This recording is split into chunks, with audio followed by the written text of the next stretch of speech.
Assalamualaikum warahmatullahi wabarakatuh. Perkenalkan, saya Nisa Nur Latifah. Tujuan saya membuat video presentasi kali ini adalah untuk memenuhi tugas aplikasi dasar komputer dari Bapak Rudi Kurniawan Eskom MT. Selamat menyaksikan. Mengenal hardware dan brainware. Apa itu hardware? Hardware atau perangkat keras komputer adalah semua bagian fisik komputer dan dibedakan dengan data yang berada di dalamnya atau beroperasi di dalamnya, dan dibedakan dengan perangkat lunak yang menyediakan instruksi untuk perangkat keras dalam menyelesaikan tugas. Atau hardware bisa dikatakan sebagai semua jenis komponen komputer yang memiliki bentuk fisik serta bisa dilihat dan bisa dirasakan. Fungsi dan jenis hardware. Fungsi hardware yaitu memberi output, menerima input, menyimpan data dan informasi, serta mengolah data dan informasi. Jenis-jenis hardware. 1. Hardware output, diantaranya monitor, printer, speaker. 2. Hardware input, diantaranya ada mouse, keyboard, dan scanner. Hardware proses, diantaranya ada CPU, VGA, dan RAM. 4. Storage device, diantaranya ada hard disk, flash disk, dan optical disk seperti CD-ROM atau DVD-ROM. Yang terakhir yaitu perangkat penyimpanan, misalnya seperti modem. Berikut adalah cara kerja hardware. Dimulai dengan input data di input device, lalu diproses dengan CPU melalui control unit atau ALU dan disimpan di RAM atau ROM. Setelah itu, data akan dikeluarkan melalui output device.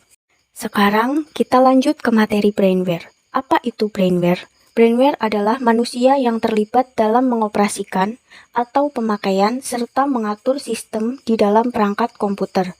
Brainware juga dapat diartikan sebagai perangkat intelektual yang mengoperasikan dan mengeksplorasi kemampuan dari hardware maupun software.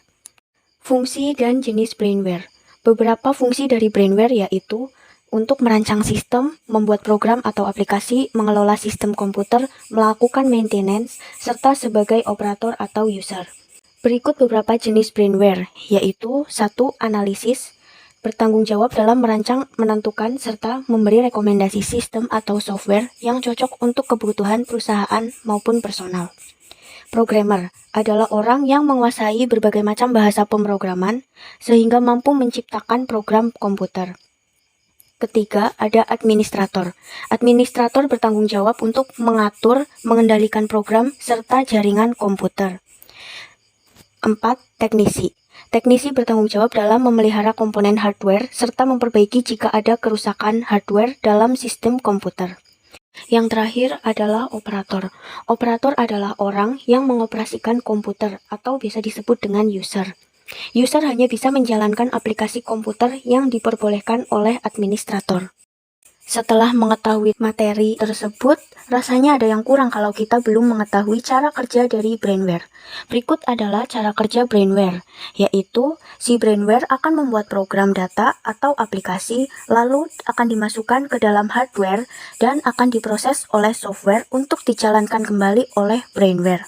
Jadi, yang membuat program komputer adalah brainware, diantaranya bisa programmer maupun developer atau yang lain, dan akan digunakan atau untuk digunakan oleh brainware kembali atau user. Sekian video presentasi dari saya mengenai hardware dan brainware. Semoga apa yang telah saya sampaikan dapat dipahami dengan baik, dan terima kasih telah menyaksikan video ini. Wassalamualaikum warahmatullahi wabarakatuh.